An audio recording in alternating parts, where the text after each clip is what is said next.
Hi, I'm Dom Hind, and fuck, I'm nearly 50. Actually, I'm 47 and 3/4. And the closer I get, the more I'm learning about myself. Not just about who I've been, but about who I want to be in the second half of my life. This stage, it's going to be about getting clear, going deeper, and setting myself up for the best chapter yet. Today's guest, he's been in my orbit for years, but not from back in our Ipswich days.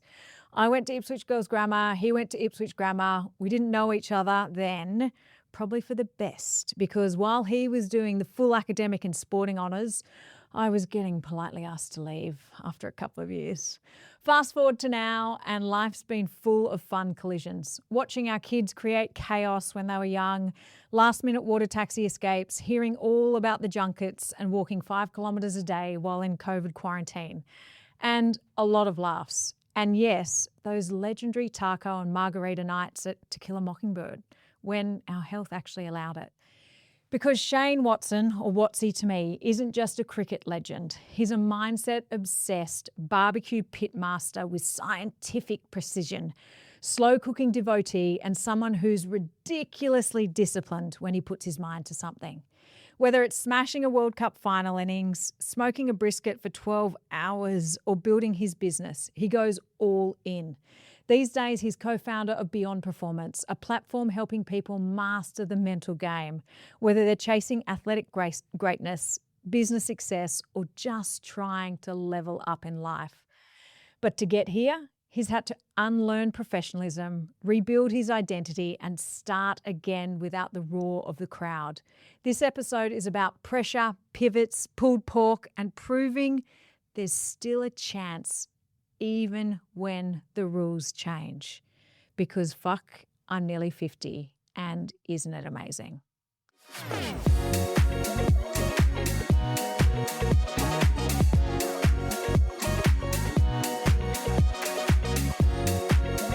Most people know Watsy for his cricketing career, smashing sixes, taking wickets, wearing the baggy green with pride, and having great tussles on the pitch and sometimes off the pitch with his own teammates.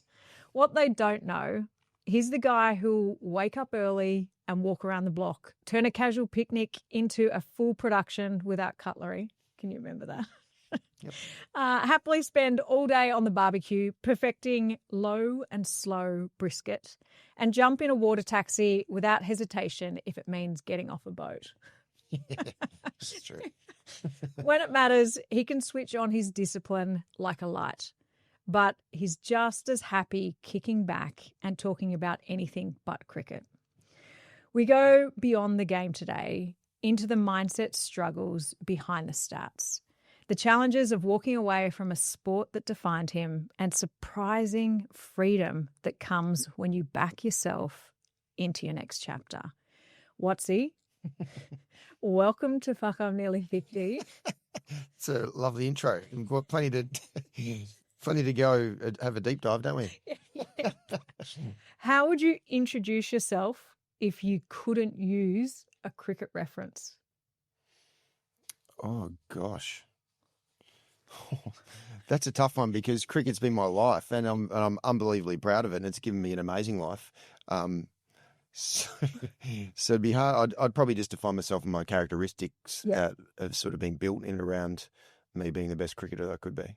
Okay, and what are those characteristics? Desperation to be the best I can be. Honest, caring.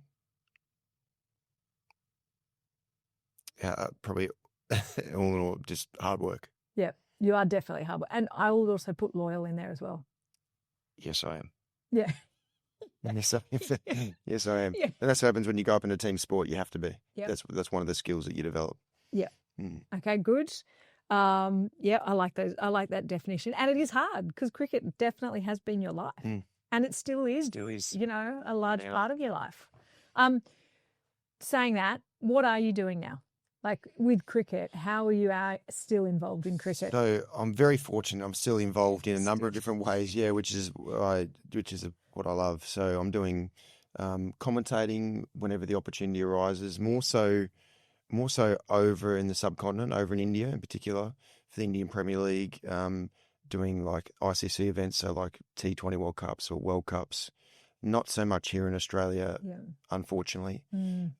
And coaching wise, mainly over. I've done the IPL assistant coach to Ricky Ponting for Delhi Capitals for a few years now. Major League Cricket in the US, head coach of the San Francisco Unicorns. Yeah, that's awesome. franchise. Yeah, it's cool. Yeah, that's been a really cool ride and journey so far, and the amazing people I've met in and around that franchise have been something that I normally wouldn't get access to. Or so that.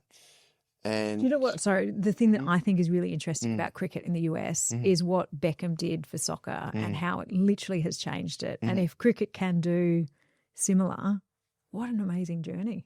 Oh, there's a huge opportunity there. Yeah. And world cricket's seen it for the last 10 or 15 years, but they've really now started to get it all in place. So some super wealthy, successful Indian heritage people, mainly guys, have moved to the US, have done incredibly well, especially in the tech space, and now they've invested into cricket in the US. So they're really making it happen. So there's a massive opportunity, as long as there's always been a little bit of shenanigans around US cricket. So hopefully they just get out of the way to make sure that it happens. But politics do get in the way of a lot of different sports and things in general, don't they? They sure do. Yeah. So that's, and I'm still mentoring, like one-on-one mentoring some cricketers here in Australia, around the world as well. So I'm still heavily involved with my son Will, helping him on his cricket journey that he loves, and helping him when he needs help. Not pushing help when he needs help and he wants help. So I'm still heavily involved in it, because I absolutely love the game as much as I did as a kid. I can remember, even when Will was growing up, you didn't push him into cricket, and he didn't get interested in cricket until like 7? Yeah, about 7 or 8. Yeah. And it was just interesting that you were just letting him be and not pushing it. And, I think that's an amazing thing. Yeah, I was never going to push my kids into any sort of direction that I wanted them to go. It's whatever sparked their interest and whatever they really got into and loved. So really picked up cricket and the love of cricket from being on tour with me. With the last year that Lee, Will and Matilda came over, my wife and 2 kids came over when I was playing the Chennai Super Kings. Yeah. And that was the time where he just saw how good it was. Yeah, how cool it was, and being around a team environment with other kids his age, and they love cricket. So from then on, it's just been for him something that he's just obsessed about. Yeah, that's awesome. Okay, all right. You've played in front of hundreds of thousands of people. That's just scary, even thinking about it. What's something that's tripped you up mentally that no one would expect?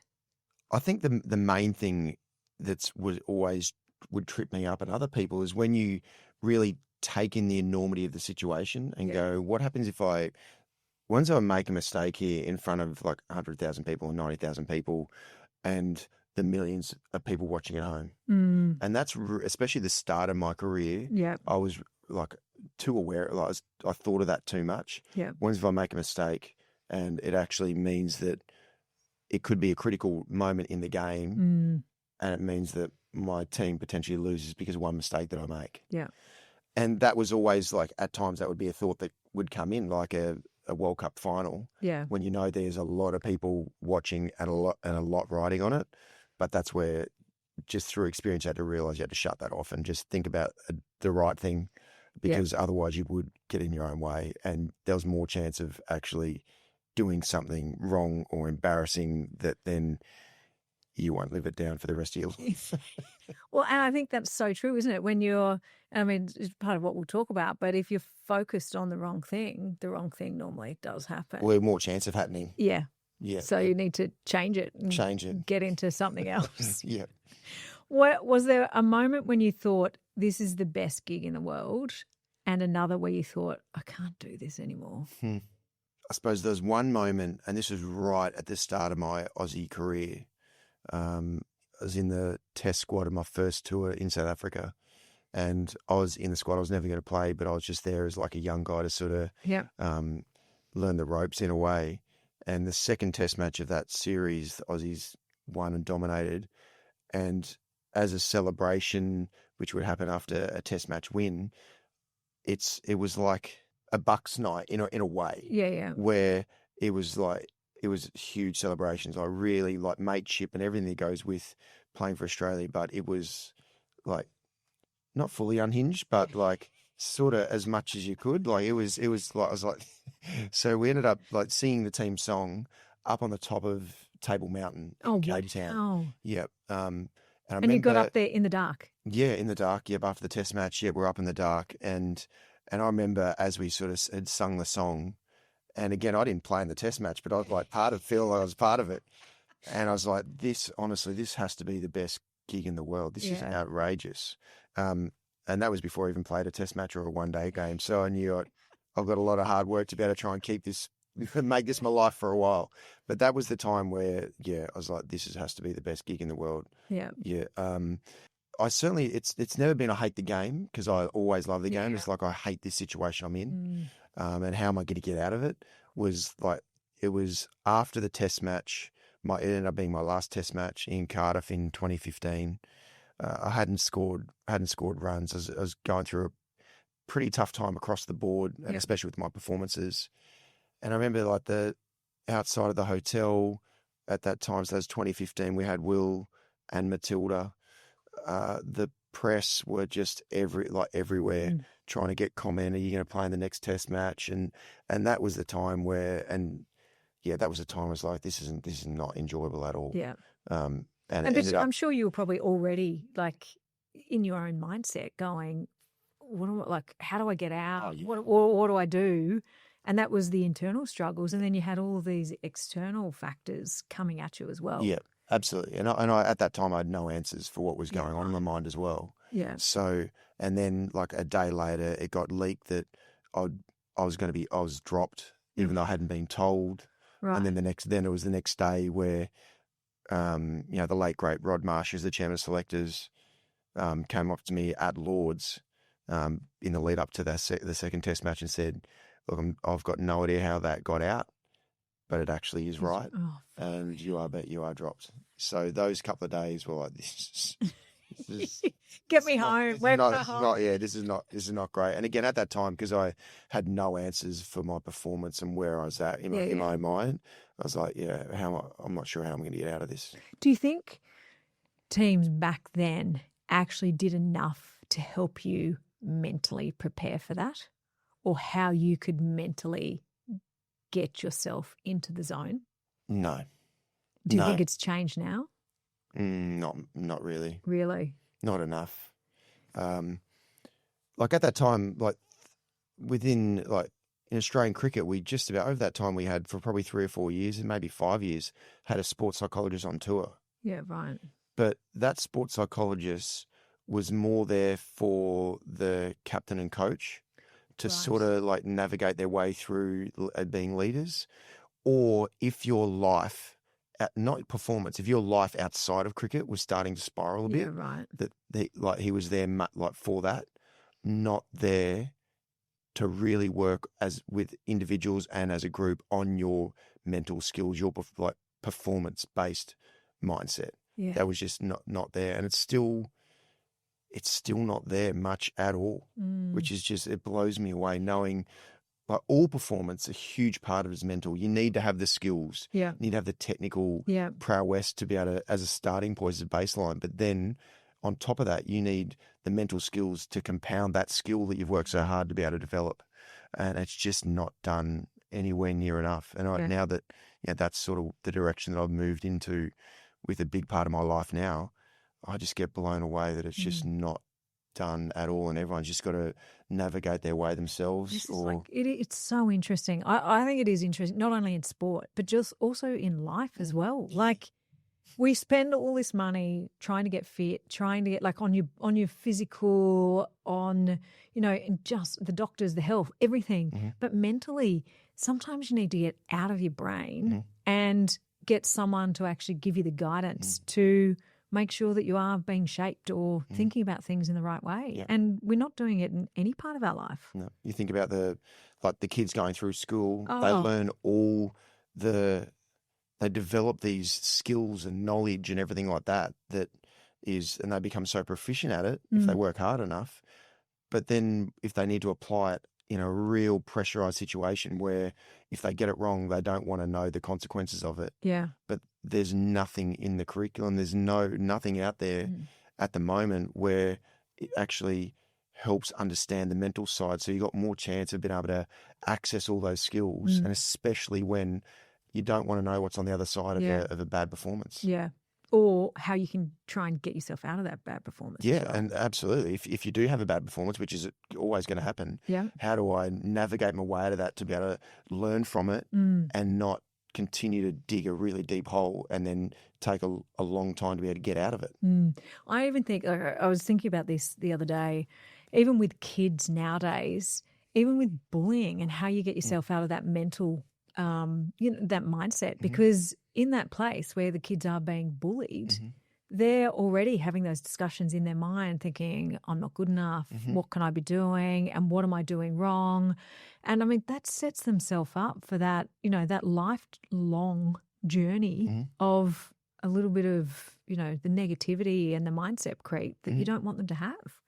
That's it. One of the most powerful things that anyone can understand is that internal dialogue, that mind show that's going on, that you are actually in control of that script of what's being said if you really want to take control. And the earlier you understand that and develop that skill of knowing how to be able to, if you're starting to have the wrong thoughts, to be able to catch it and what the right thoughts are for you, or what's a default thought, to be able to just make sure you've moved your thoughts away from the wrong thoughts. Because if you don't, then that just it spirals, and before you know it, you're in a pretty dark place. Even like for bullying, even though it's not your fault at all, it's had nothing to do with you apart from someone who's their own power trip. They've found a weakness in someone else, and they just try to make themselves feel better about making someone feel penetrating their weakness. They're all got their own insecurities, and they're playing it out on someone else.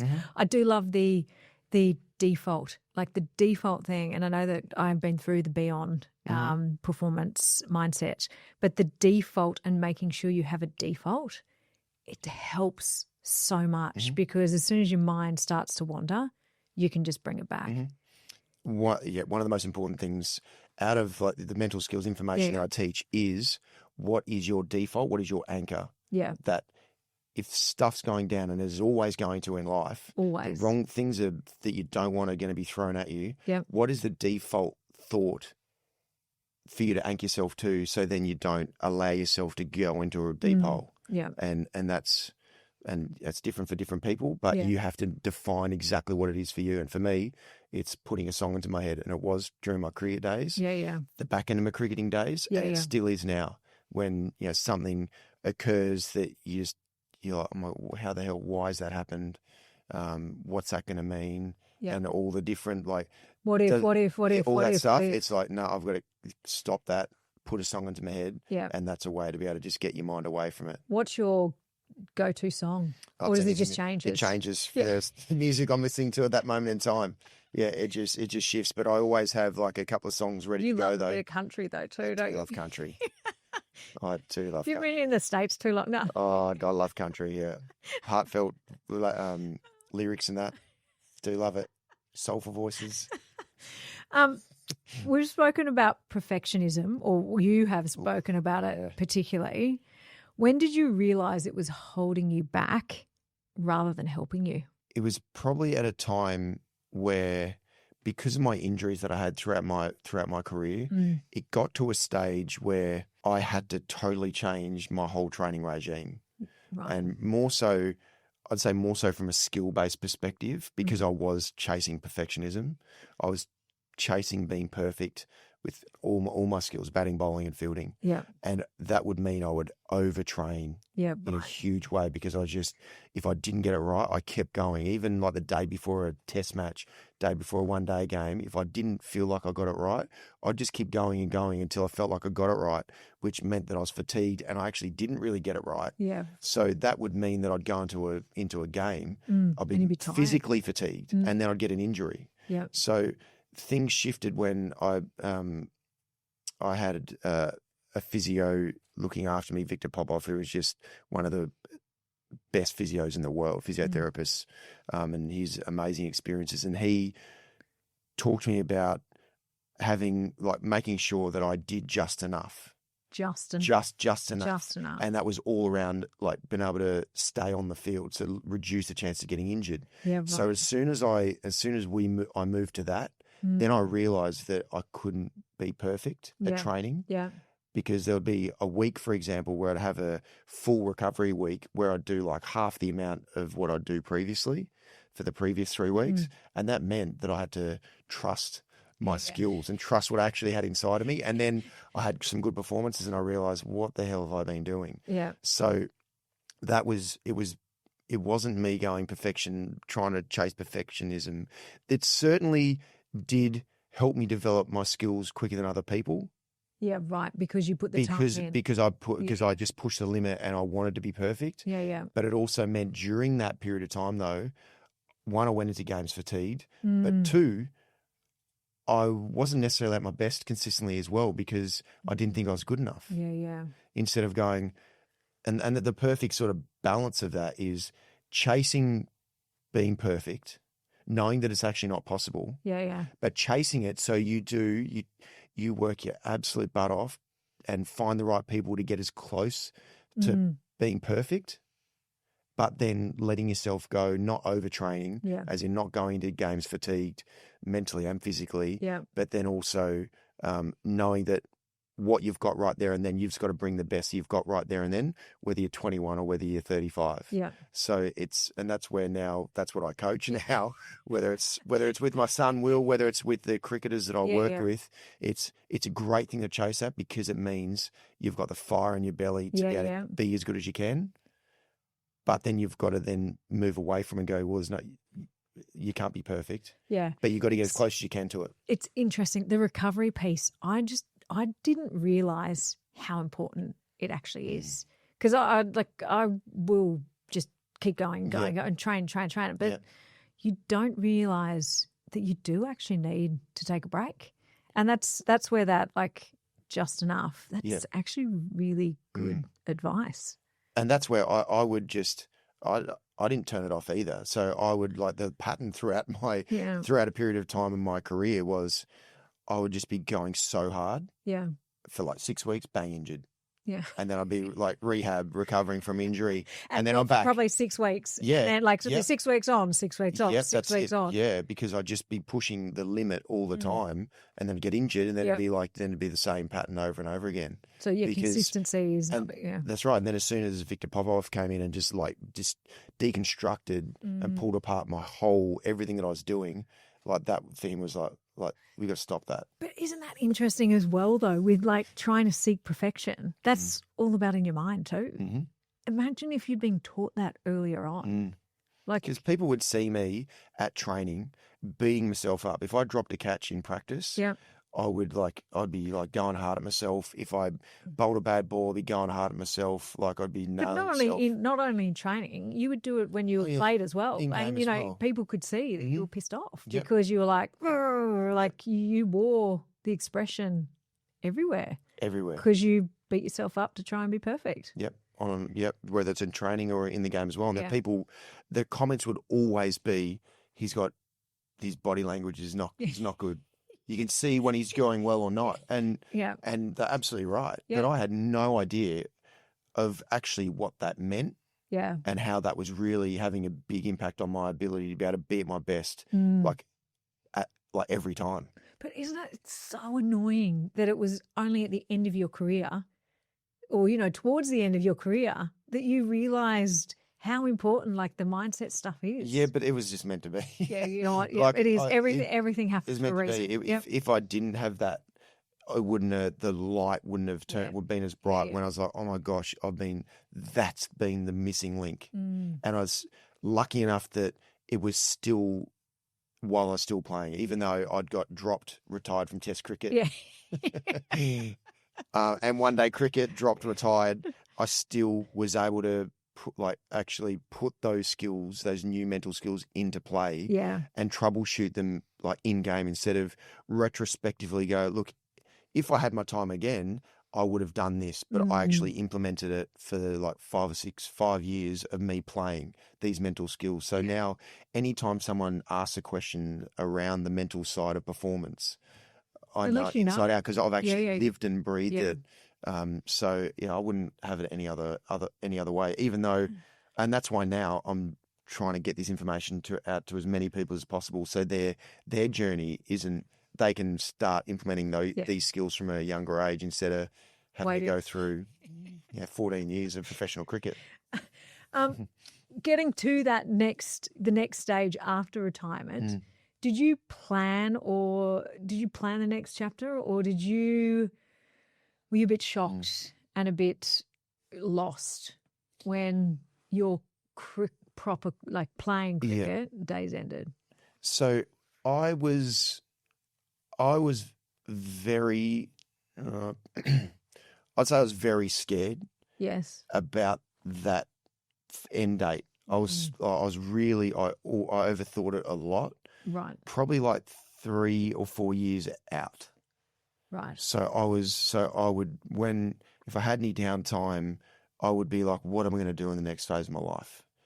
And be really chasing that. So I didn't, because I'd seen so many of my mates, whether that was the first class cricketers who just played state cricket, or Aussie players, and some just like fall off a cliff. Yeah. And so I was very, concerned about it. So I just I was looking into the future. What potentially am I going to move to? Yeah. Is it going to be coaching? Is it going to be commentary? Is there something else that I can do that I really love? And that's where it started out. Well, I want to get into coaching because I do love the game. I want to be able to help people. But then it was I know the missing piece for me to be able to have an advantage over the other coaches is the mindset. And that was even before I met Jacques Dallaire who taught me up in the mental performance. So, but then and I had a longer career. I finished playing at 39 professionally. Like my last IPL season was 39. So I was one of the lucky ones as well. I was able to play during COVID. During COVID, I was able to play up until I was 39, whereas not that many people have that chance. So I know I was lucky, but then when it turned off, I then set up a cricket equipment business and chased that so hard, even though, and it didn't end up working out, and I learned a lot. Do you know what? It gave you something to focus on. It did. And I think that's the best thing about that was you had something else to focus on. I needed to repurpose my energy. Yeah, absolutely. Yeah, and that certainly was, even though, again, it didn't work out, but I learned a ridiculous amount of lessons from it. Yes. About business, about the e-commerce, about the tech world and that sort of stuff that I wouldn't have learned, especially the hard way. That's when we learned the most. So that was a way. And Lee, my wife, she could see that I had to redirect my my energy and that I was chasing it so hard because I was worried about, because I'd seen a number of my mates who had really struggled. Yeah, and it's with all professional sports as well. It's you're out of that daily routine or the competition, and it's like, what do I do now? Yep. But I think it's also even when, a lot of men retire as well, they have invested so much of themselves in work that they don't have, a lot of the connections or the interests or whatever to actually help them bridge the gap into retirement. And that's for athletes, it happens earlier in your life. Yes. Whereas across the board, men and women, when they either about to retire or there's a transition phase in their life because of the work opportunities that have arisen, it's a cliff. Yeah. You've got to find out the best way to be able to try and reduce how high that cliff is. Yeah. and it's so daunting. It is. But just for athletes, it's earlier in your life. Yeah. But it's still the same thought process. It's the same transition there. How can I repurpose my energy? Yeah. Do I need to repurpose my energy and support my family financially? Yeah. Or is it repurpose my energy because I'm set up financially fine, but I can't just like sit on the couch. No. That's not going to last that long. Maybe for 3 days, and you're like, stop this. Yeah, exactly. Then it's like Yeah. the downward spiral Yep. would start to, where's my purpose? Yep. What am I doing? How do I get out of here? Yep. For people who don't know, what is BEON or BEON Performance, and why did you create it? So BEON Performance is a mental performance coaching business that I set up initially with Dr. Jacques Dallaire, who's a mental performance coach from the US. His background's in Formula One, NASCAR, IndyCar, fighter pilots, special forces, corporate coaching, whatever it is. I got introduced to Jacques Dallaire from Will Power, Aussie IndyCar driver. He's still driving now. He's won 2 IndyCar championships in the last 10 years. So I got introduced to him. I was at a random awards, Dally M's, which I've only been there once at that time and never been there since. Wow. Yeah. And met Will Power, who's going through a similar time in his career around the fear of performing and the fear of what might happen if you make a mistake. He connected me up with Jacques Dallaire, and that was the time. It was 2015 where I got dropped from Test cricket, retired from Test cricket, and I had no answers at that time of what was going on with my performances because I was performing nowhere near my best. Then I met Jacques Dallaire. I flew over to Charlotte because I was desperate. Lee, my wife, was desperate as well to you need to get some help. You're nowhere. What are you doing? Yeah. So I flew over, spent 2 days with Jacques, and he taught me this information that, it was so profound. Yeah. And then from that moment on, then applying it and seeing the benefits immediately. I knew straight away before I even tried to apply it. Yeah. Just I know how I'm going to apply it, but then actually applying it and performing out in the field. That's where I was like, this information is not readily available. Yeah. I know it's definitely not in Australia, not in the cricket world. Yeah. So set up a business, BEON Performance with Jacques, and sort of ended up morphing into, because of COVID and mainly where Jacques would come out and teach the information and I'd sort of provide the context around how I applied it. Yeah. Now I've been taught up how to teach this information. I've got a licensing agreement with Jacques, and now I'm just trying to educate as many people as possible. I released a book. Hang on, you self-published that one initially, and I wouldn't have self-published if I didn't have learned the learnings from T20 Stars. So I've self-published the first version of the book, Winning the Inner Battle, and then to be able to was that hard writing that book? No. Well, because okay. Why? No. Because it was the information that I got taught, the framework of the information, and then just my way that I used it or didn't use it. And I had an amazing writer, Alex Malcolm, who's a cricket writer who did play a lot of cricket, second 11 cricket and grade cricket. So his ability to be able to put the speaking word into a written word to make it really engaging. The Watsy word into written word. Exactly, to make sure that it's coherent.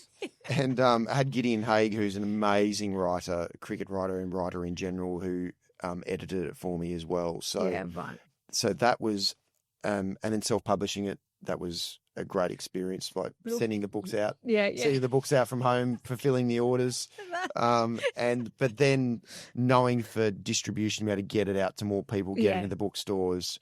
Had HarperCollins published the next version, which was The Winner's Mindset. Right. So that was a way, and released that in India as well. Yeah, so, perfect. That's BEON Performance it's an education. It's a way to be able to try and educate as many people, whether it's written a book, whether it's an online course, which I released about 12 months ago, and also right now finding other ways to be able to get this information out, whether it's in university, schools, just so many different ways to be able to get it out the corporate world. Yeah, because it's something that's very sadly it's not readily available to make people understand in really simple layman's terms how can I have the right thoughts at the right time to be able to perform at my best? I think because I have been through it, and I think one of the things that Justin still uses with me is the A factors and B factors, and the other thing is those don't connect things that aren't meant to be connected. And I'm like, no, there's got to be some conspiracy here. No. Yeah, But, that's right. but, even the B factors. And can you explain a bit around the A and the B factors? Because I think that's really interesting. It is. Yeah. I think it is for sure. I do. So the performance equation is an equation that Jacques sort of put together when he was working through what are the things that get in your way of getting the best results possible, Yeah. and trying to really simplify it. And that the performance equation is A times B equals results. And so the A's are everything that's in your control, like the skills that you've got right there and then. Not what you might have in like 2 days' time, in a month's time. It's what you have right there and then. Yeah. It's how well prepared you are. How have you ticked every box? Are you physically, mentally fresh or tired? How committed you are, because you're in control of whether you're really engaged or not.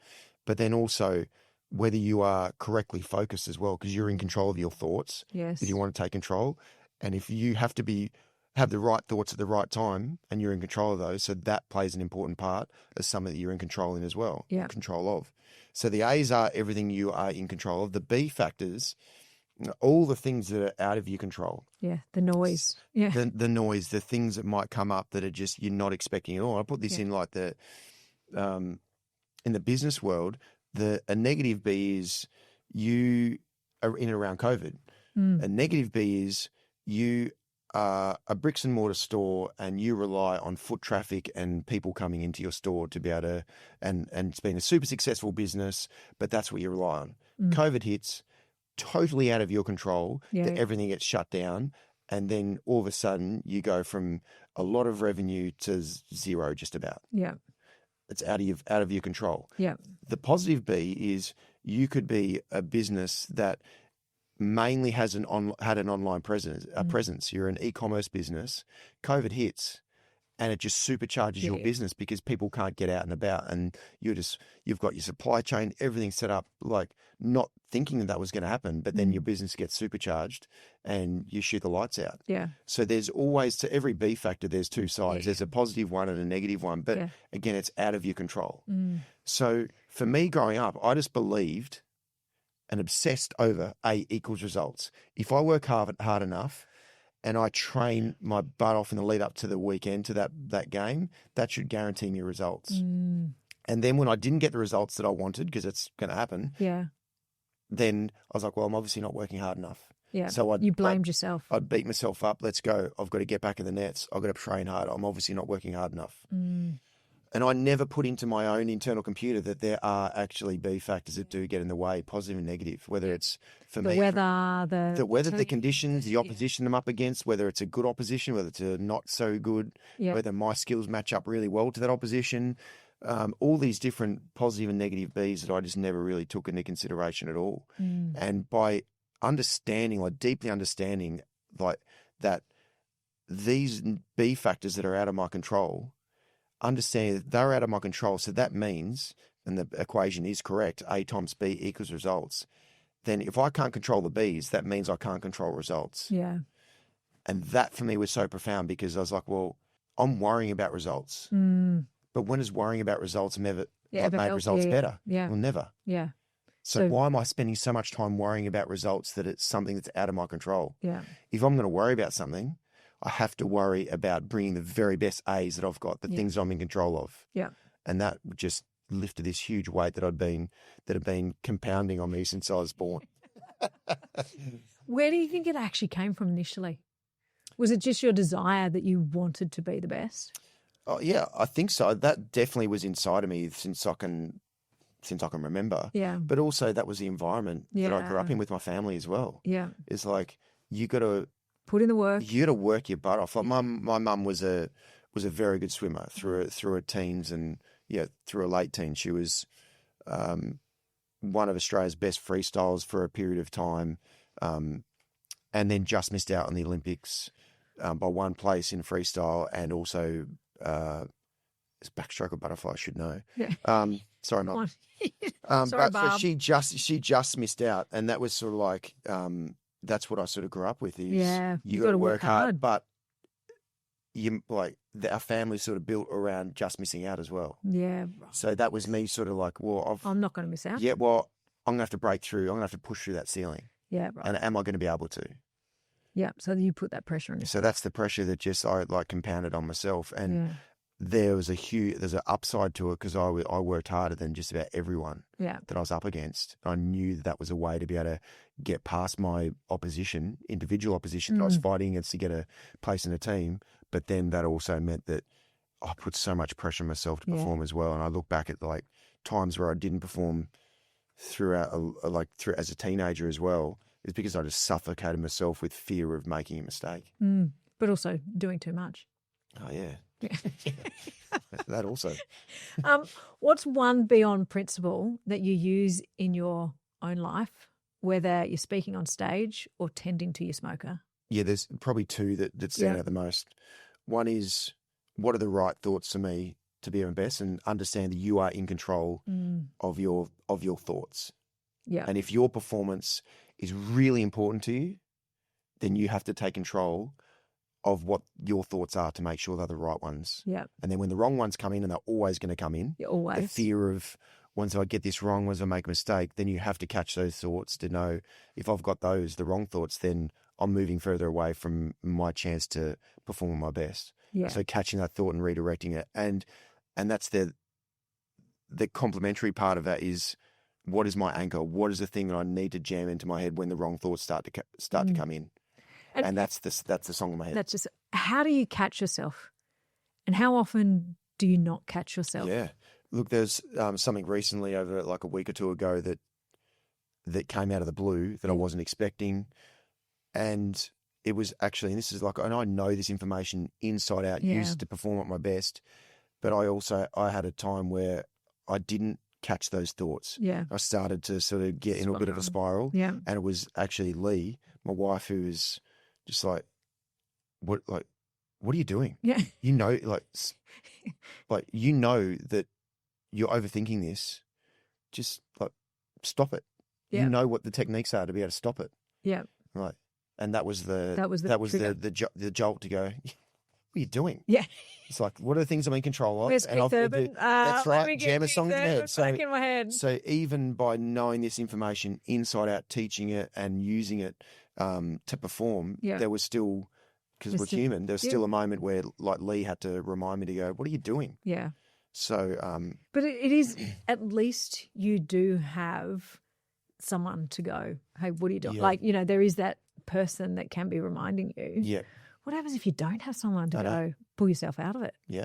Like that's where. Exactly. And that's why I'm developing a product to do that. Right. Yeah, I can understand that.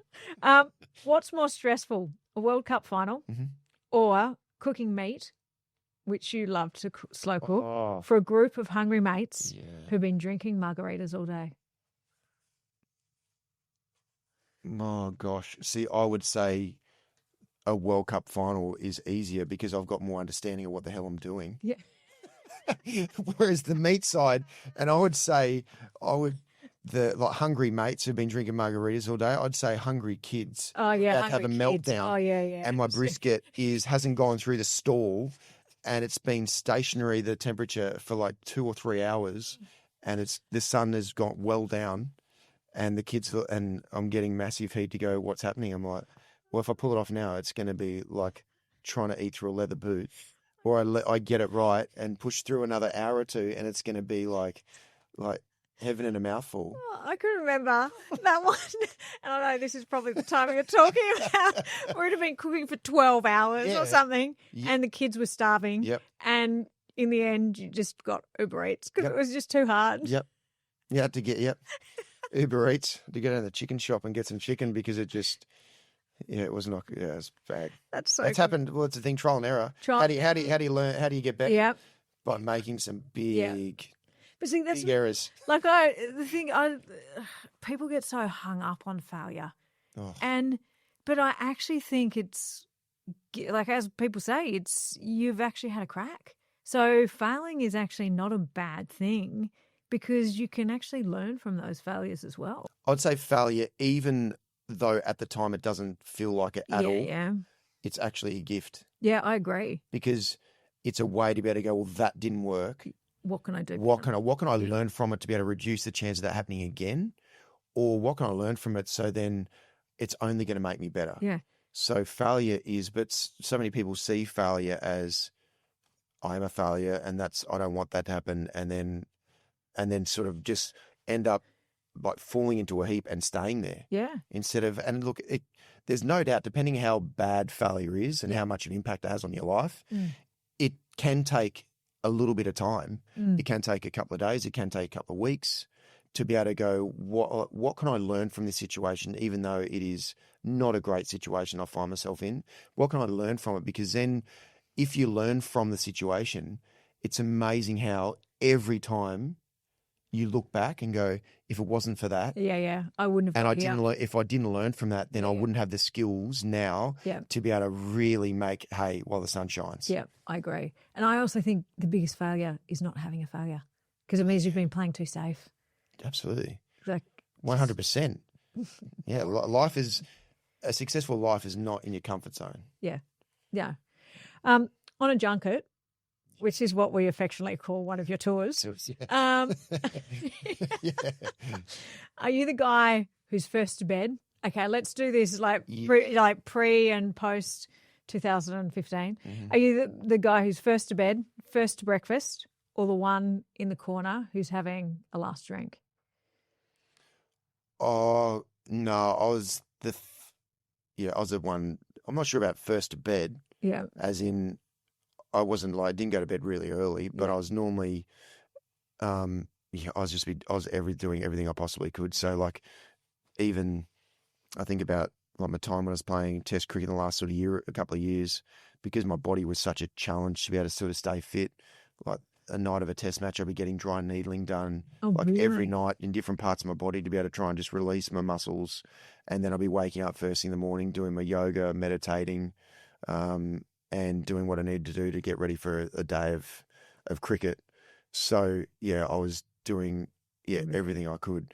I would say, though, and this used to drive some people nuts, I was normally the last person on the bus, which would drive some people nuts, especially like early birds. Yeah. I would get there, like if the leave time was 7:30. Right, okay, that's the leave time. So I'd get there at like 7:29 and like 55 seconds. Right? So and why? What were you because preparing? I'm like, well, I was either preparing or I'm like, I'm not just going to go down and sit on the bus for like 15 minutes when I could be up here, wake up a little bit later, wake up 15 minutes later, or I could be, I don't know, doing what I need to do, not just being annoying. Yeah, or listening to music, just chilling in my room or whatever it is. So it's like, that's the leave time. So if you want me to be there earlier, set the leave time earlier. But it used to drive some people nuts. Is he going to be late again? No, on time. No, he's on time. Right on time. Like right on time. One of the things that I thought was fascinating from your discipline was during COVID, when you were in quarantine, you walking 5 kilometres a day in your hotel room, just literally around the bed. Because I've tried to do that at the end of the day when I don't have enough steps and I need like another 200 steps to get to my limit. And I'm like, how can Watsy have done 5 kilometres in a hotel room over COVID? Yeah. Can you just talk about that? Well, you do what you have to do to stay sane. Like that quarantine, I only did it once, locked in your hotel room. And honestly, like I'm very comfortable and I enjoy my own time. Yeah. But 2 weeks on your own, that honestly was like, that was torture. For people who aren't that comfortable, like don't like being on their own. Yeah. How that would have been so unbelievably difficult. Yeah. So for me, that was just a way I needed to exercise every day. Yeah. And I need like walking. So I just put a podcast on, a business podcast, because I'm just launching my T20 Stars cricket equipment brand. So I just listened to a podcast and just walking around and around in circles, really. Not just circles, but it was like there's probably like, I don't know, 5-7 meters to sort of go around. That's a you do what you have to do.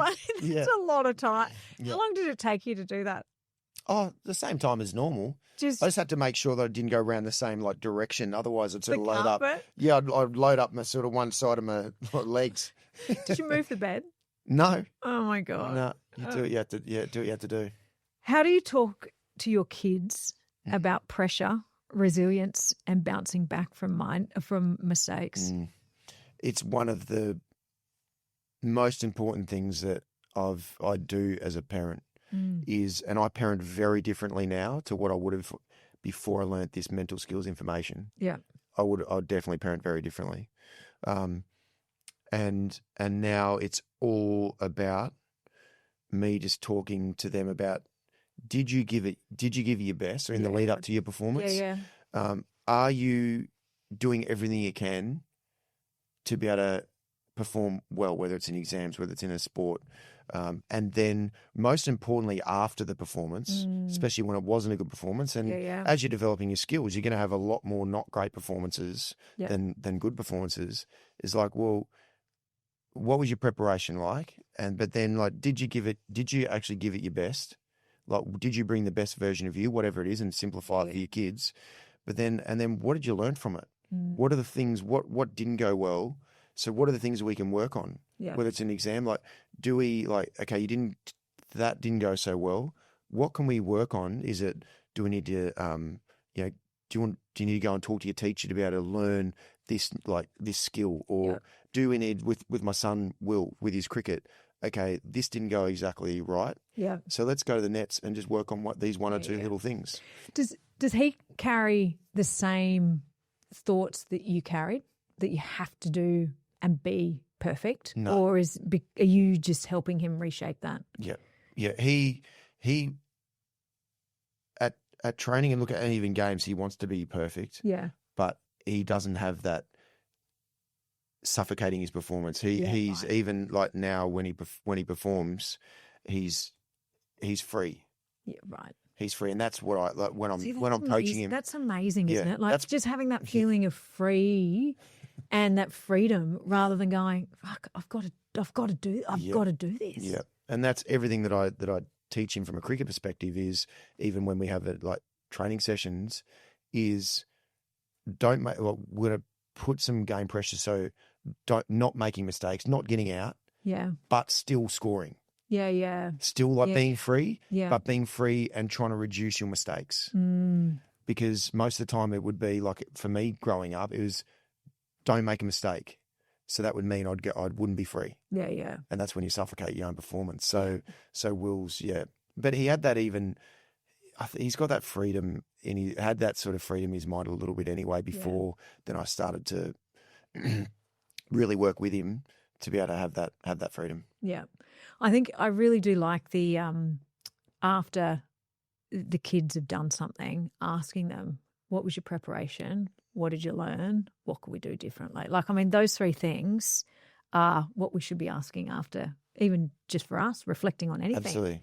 It's one of the most important things that any individual can do, whether it's as an adult, and especially facilitating those conversations with the kids. Yeah. Because then you're learning, you're stimulating like your child to be able to go, what happened, why did it happen, and learn from it every single time. And that just becomes their default process after a performance. And do you know, I think it also helps build resilience, because I think our kids are so just not resilient nowadays because we do too much for them. Yeah. But by getting them to own a performance and thinking about what they could do differently, it just helps with their resilience. Of course it does. Yeah, that's one of the most powerful things any human being can develop is resilience, their ability to be able to bounce back from setbacks, and they're always going to be setbacks. And the craziest thing about how society has changed and parenting has changed around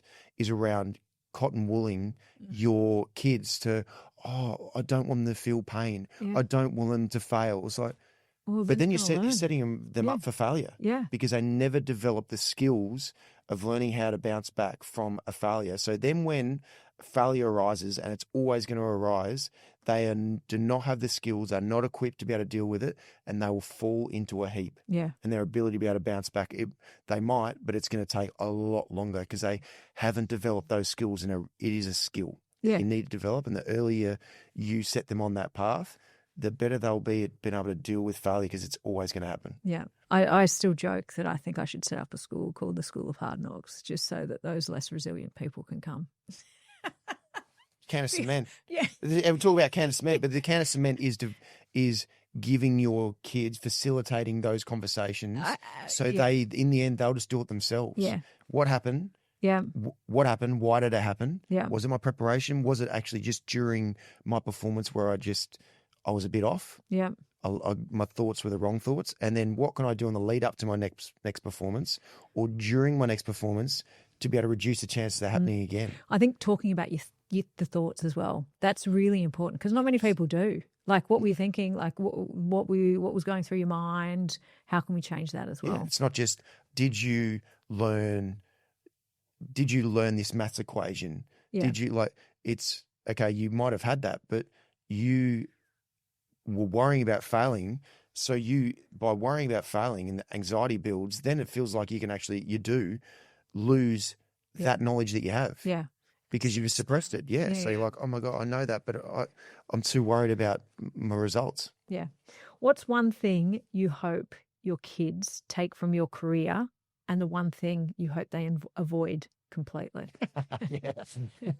The one thing that I would love them to take from my career is definitely around hard work. Yeah. That, like, to be as good as you can, there are no shortcuts. Yeah. You have to go to the ends of the earth to be able to work your butt off.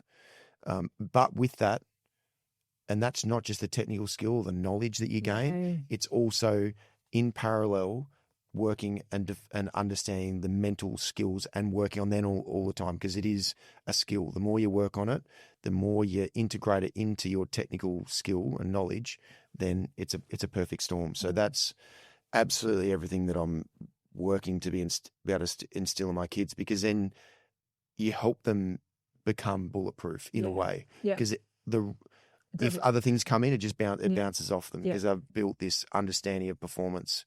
So that, and the one thing that,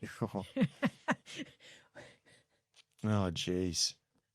Oh, honestly, the one thing that I probably would say is never be comfortable. And I'm going to be honest, there was one time in my career where I was doing things that I dreamed of, performance-wise. It was around 2010, 2011, where I'd been through a lot of injuries and just everything. It just became a perfect storm, and I was just performing, batting and bowling like how I dreamed of being able to do it. But then I got comfortable enough to go, I've got this, and just sort of didn't continue to really. Hang on, is that comfortable equal to cocky, or was it comfortable that you didn't push yourself enough? Comfortable that I didn't continue just to look with little ways to get better. Like I sort of like, now I just got to maintain what I've got instead of continuing to, continue just to. And if everything was set up like I was bulletproof, then just it is maintaining that, and that's a challenge. Yeah. But I just I got a tiny bit comfortable, and then over a couple of years, then I got exposed enough, and I had to sort of try and catch up again. Yeah, right. Okay. And the thing that I find like really tough in thinking about how you can keep mentally preparing yourself and doing that work, what does that actually look like? Is it just sitting there and journaling? Is it then just thinking about what you actually want? Like, what is it?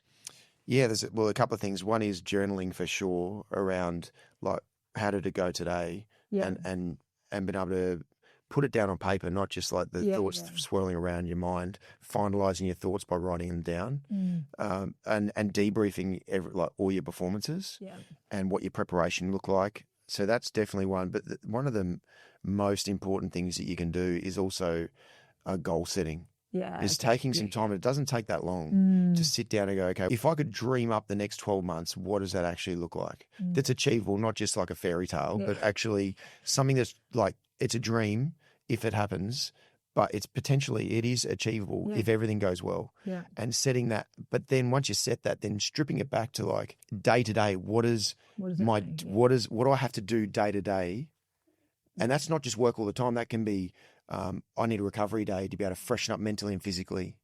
I need to actually get away for a week. Yeah. Or I need to source this person or this type of person because I need to develop this skill. So it's really stripping back every day. What does it look like? And if I do that every day, and also defining what are the potential distractions, what are the things that could get in my way, and is it too much socializing? Is it getting a bit like in my comfort zone, is it, and this is not in a bad way, is it family that could pull me away, but how can I then balance that so I don't just go all in with this and then I don't have a family in a year's time, right? It's finding that balance and working it out. How often do you look at your goals? Like often, well, I set where I want to go every 12 months and what the dream outcome looks like. Yeah. And then it's like, what are the things that I need to do to get as close as I can to that? Again, these are the B factors that could come in your way. Yeah. There might be some negative Bs that just hit hard, and it means you get nowhere near that goal that you set. But there could be some positives that just fall in your lap, and you shoot past those dream goals. Yeah.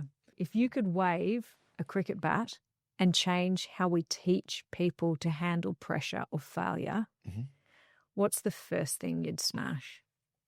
It really is as simple as the one question that is so profound when you ask it to people, and it's, when is worrying about the results made the results better? So stop worrying about results. Worry about the things you are in control of. Yeah. Because as soon as people really deeply understand that, you can see that just that pressure is just removed immediately. They go, okay, well, if I'm going to worry about something, I'm going to worry about the things I'm actually in control of and bringing the best that I possibly can. Yeah. Preparing for what the potential negative Bs that could get in the way. So when one arises, I could step through that a little bit easier without it having a profound impact on the result. But I just need to focus on the things that I'm actually in control of. And I know it's a cliche that's used in sport in general, is like control the controllables. And look, my coach for the start of my career was John Buchanan, and that's the one thing that everyone used to take the piss out of. And I didn't deeply understand what he meant by it. So control the controllables. Everyone like, come on, John. But it really is, well, what am I in control of? And I need to take control of that. Yeah. And if I do that, then I've given myself the best chance of getting the best results possible, and that's all I can ever ask of myself. So if the control the controllables were then coupled up with A times B equals results, it actually gives you that context. And I do think, like, even in just general life, we get so caught up in giving a shit about what other people think, where it is such a B factor that if you just focus on you and what you think and what you can control, it doesn't matter what anyone else thinks. Like, that's it. That's all you need to do. Simple. Well said. Yeah. That's exactly right. Okay, rapid fire. Uh-oh. Here we go. Go-to barbecue meat. Wagyu rump cap. Oh, okay. Great. Tips for it? It's slow. Oh, yeah. Like slow with smoke and then a sear at the end. Make sure you get the temp right with your thermometer. Yeah, your thermometer. Most elite athlete habit you still have? Desperate to be the best I can be. Good. Secret junket indulgence? Golf. Yeah. But that's not secret. I do love golf, but also on a junket, a cricket tour. Yep. It's probably, I feel like it's taking the piss if you're there and playing golf when you're actually getting paid to either coach or play. So I'm very hesitant. I'll wait until I'm at home. Okay, so what is it then? Yeah. What's the indulgent then? Oh, gosh. To be honest, going out to dinner every night. Yeah. Especially if there's some amazing restaurants around. Oh, yeah. Okay. It's hard to take. Yep. Your midlife mood in one word? Excitement. Why? Because I feel so lucky to have gained the knowledge and insight that I have at the age of, I'm 44 now. to be able to then make the most of that knowledge that I have, but also then my network and connections to be able to really try and make a difference. Good. Something that makes me jump out of bed. Yeah. Mindset is just, it's such, we know we've got to do it, but it's just so untapped because making it simple or trying to understand it, it's hard. And that's the thing. I've got a few things that I don't want to, are still like semi in the pipeline. They're like towards the top of the pipeline. But there's some things, because it is so untapped, that there's some things that it's opportunities that wouldn't have been there if it wasn't untapped. Yeah. So that's good. Can't wait to hear about it. If your mindset had a theme song right now, what would it be? There's actually a Luke Combs song from his most recent album that he released. It's around like being a parent and being proud of who they turn out to be, whichever direction you go, whether you want to be, like he talks about being a musician, or whether you just want to do and go fishing or do something else, something you really love. It's like, I'm proud of who you want to be. So I'd say that's probably where I'm at right now as a parent. Yeah, amazing. Yeah. Okay, good. So it was going to be a country song, was it? Okay, always going to be. What's one truth about mindset reinvention or life after being in the public eye that more people need to hear and actually believe? Understanding what the best version of you looks like. Yeah. So then you know which version you're chasing every time you go out to perform. We were talking about body language before. Yeah. And I think about like, if I really understood, I didn't understand that through a huge part of my career. For me to be at my best, my body language and my thoughts, which then turned into body language, would have been so different to what they were. Yeah. Which meant that I was so desperate to perform and get the best results I possibly could. But what I was doing was pulling myself in the opposite direction to actually me being at my very, very best. So by deeply defining the best version of you, then you know, like you really know which version you're chasing. Yeah. So then when you start to go the other way, you just catch it and go, nah, I really want to perform at my best, so I have to be this. I think that's a great thing. I don't think many people know even just every day, what is the best version of yourself? Exactly. They're not yelling at your kids. It's the, having fun. It's the exercising, being fit. Like, I think so many more people need to define that. Yep. And it's not a big thing. It's just, what are the behaviours? What are the actions? What are the way you think? Yep. How can you actually be that best version of yourself? That's right. And it's as a parent, what's the best version of me look like? In my pursuits with my career, what does that version of me look like? Yeah. As a friend, like as a partner, what does that best version of me look like? And we're human beings. We're not going to be perfect. We're not going to be perfect. No. We're certainly not going to be at our best all the time. But by defining it, then you know what you're chasing, and then you know how to what you're critiquing after a bad performance. Yeah, that's going to happen. I love a reflection. Like, I just think it's so good because you just go, oh shit, I should have done that so differently, or I'm glad I did or handled it like that. Yeah, and sometimes it takes a few times where you go, I've got to critique that better because I've done it again. Oh, yeah. What was the trigger that got me to that point? That's it. Who said what? Yeah. Final question. Okay, Watsy, this has been half sports doco. Yeah. You've done well, Dom. Half mindset masterclass and a little bit of barbecue banter put in. But before we wrap, what's one thing that you dare me to push me out of my comfort zone, or for everyone that's listening, that before I turn 50, which is still in 2 and a bit years, something that gets me out of autopilot and pushes me, gets me out of my comfort zone, that I should be trying? Look, I'm not going to say try and cook a 12-hour brisket. Yeah, because that's not going to happen. Like, no way. That's what you're there for. Yeah. This is not. Yeah, I've got a couple of spare. This is not really pushing yourself out of the comfort zone, but one of the most amazing things that I'm not sure if you have done this yet with Justin and the kids. One of the most special things that I've done in my life, to be honest, was I went out to Uluru. Yeah, right. Yeah. And have you been to Uluru? No, Hallie wants to do it for her 13th birthday. So I went out there a couple of years ago, and I only took Will because of the opportunity I had to go out there. Yeah. And it was, as a very like proud Australian, it was one of the most incredible experiences I've had in my life. Yeah, wow. It was the experience we had as well was a real like cultural experience around the elders of the Uluru elders. Yes. I always thought the Uluru was just the name of the rock. Yeah. Right? Yeah. Ayers Rock. Yeah, yeah. The Uluru. Yeah, yeah. I just thought it was that. But it's actually, and look, I stand to be corrected if I get this slightly wrong, so please, for the people listening, but this is what I took away from it, is the Uluru is actually the mob, the family of that's their area.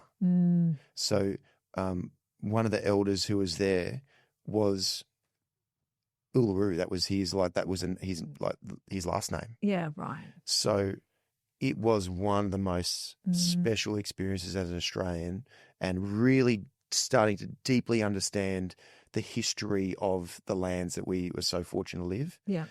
And having Will there as well, I think he was 10 at the time. And I was 42 at the time when I went out there. So I had 42 years of not deeply understanding how lucky we are and how special our First Peoples of Australia are. It was okay. All right. I like that an one. amazing experience. And I'm going to be taking Lee and Matilda out there as well to experience it, because it was one of the most special moments of my life. Yeah, okay. All right. I like that one. So sort of out of your comfort zone. You can maybe camp under the stars or something. Get jazzy. Yeah. Let's be honest. Okay. All right. Watsy, thank you for sharing your journey, your honesty, your passion for helping people master their mindset, because I do think it is a skill we are not taught and we need to know more about. Even after having learnt so much about it, I still need the reminder, the what's your best version of yourself, like all of those things. And even just getting caught up on the B factors, because I think we spend so much time on those B factors when we really just need to be focused on the stuff that we can control and think about it properly so that we can put our best into those factors that we can control. And I feel like we've only just scratched the surface of what's possible when we start training our mindset, and also the same way with our bodies. And even just thinking that we need to train our mindset in the same way that we do train our bodies, because we haven't put the same time, effort, and preference into doing it in tandem. The one thing I haven't mentioned before now is a massive thank you again for sending the note to my pop just before I passed. Because, you know, it meant the world to me and my family. And it's so funny. When I go down to see Nan, which I do all the time, she always asks about you. And I'm like, can we just get over him? Like, seriously? But it's not only him, it's also the doctor. So, because the doctor was showing the video from you saying, you know, such an amazing message. So thank you again for being amazing. And if you do want to learn about anything more about BEON, about mindset, around BEON Performance, I'll put all the links in the show notes. Thanks. And I'm sure there are some interesting announcements that are coming up soon. Yep. I'll put them in there too. Yep. The back end of the pipeline. They're just your best version of yourself. Yeah.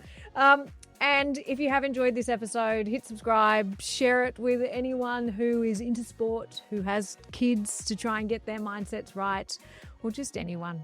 And before you go, I do think try this before you're 50, going to Uluru, that is an amazing thing to try and do. So yes, it's on our list for 2 years' time when Hallie turns 13. Yep. Give it a go. Get your mindset in shift, or in that whole learning and adaptive mode. And if you want to connect, just make sure you do, because fuck, I'm nearly 50, and isn't it amazing? Woo! Yeah!